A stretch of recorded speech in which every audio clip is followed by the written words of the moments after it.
اليوم رح نتعلم خدعة قوية بشكل. تخيل معي انه بهالخدعة لاعب الخفة ما بيشوف ولا ورقة شدة، المشاهد رح يخلط ويعمل يلي بده اياه، وبالرغم من هيدا الشيء كله لاعب الخفة رح يعرف اي ورقة المشاهد اختار. خدعة فظيعة بصراحة. طبعا اول شيء رح اعملكم الخدعة بعدين اعلمكم اياها. يلي بيصير تعطوا ورقة الشدة للمشاهد وبيخلط الورق الشدة كلياته سوا. بعد ما ينخلط رح نقول له للمشاهد بدنا ناخذ 10 ورق شدة، فهدول 10 ورق. قل له للمشاهد اطلع، انا بدي اياك تفكر بورقة شدة بس مش بهذا الشكل التقليدي، لا انا بدي اياك تخلط الورقات يلي طلعوا معك، بدي اياك بعدين تحفظ اول ورقة شدة. بس انتبه، انا رح دير وجهي كل الوقت، ما رح شوف شيء ابدا. فاذا هلا شوف اول ورقه طلعت لك، فبيشوفها اوكي، شفتوها للورقه حفظتوها، بيرجع بيسكرها للورقه. وهلا بقول له بدك تفكر باي رقم من 1 ل10، في نقي 1، في نقي 10، في نقي اي رقم بده اياه، وبده ينقل الورقات الشده لتحت. يعني مثلا اذا فكر برقم 5 رح ينقل 5 ورق لتحت، اذا فكر برقم 7 رح ينقل 7 ورق لتحت. طبعا الورقه الشده قسيته بايد المشاهد، فنفترض مثلا اختار رقم 4 المشاهد براسه من دون ما يقول لي، فبينقل 4 ورق لتحت. 1 2 3 4. انا لاعب الخفه بدير وجهي لعند المشاهد بقول له اعطيني الورقات الشده، انا رح فرجيك اياهم ورقه ورقه، وانا رح كون عم بتطلع بعيونك لحتى اشوف اذا عم تطلع بورقه شده معينه بشكل غريب. فيلي بعمله بمسك اول ورقه بحطها على الطاوله، ثاني ورقه هو بيكون عم بيطلع بورقات الشده، انا عم بتطلع بعيونه بس. انتبهوا، ما عندكم فكره عن ولا ورقه عم تنزل على الطاوله، مستحيل. فبتراقبوا بتطلعوا منيح. انا بصراحه هلا ما بين معي شيء ابدا، فشوف رح ارجع فرجيك اياهم مره ثانيه. في فرقه تقريبا اخر 5 تقريبا حسيتك ركزت فيهم منيح، طلع بهدول.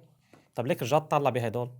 ما عم بيبين معي كتير. طيب شوف رح ارجع ادير وجهي، الرقم يلي انت كنت مختاره قبل شوي اعمل نفس الشيء مثل ما عملت، مرق ورق شده لتحت بس زيد عليهم 1، خلي الورق الشده ينخلط اكثر. شو كان الرقم يلي مختاره؟ 4، فرح يزيد عليه 1 براسه يعني 5. فلاعب الخفه بدير وجهه لورا والمشاهد بيمسك الورقه الشده وعلى السكت 5 ورق. 1 2 3 4 5. بيرجع بيدير وجهه لاعب الخفه لعند المشاهد بيقول له اعطيني الورقات الشده، ومره تانية تطلع فيهم كلهم سوا. رح بلش نزل ورقات شده مثل قبل على الارض، وهلا بدي اعرف شو هي ورقتك.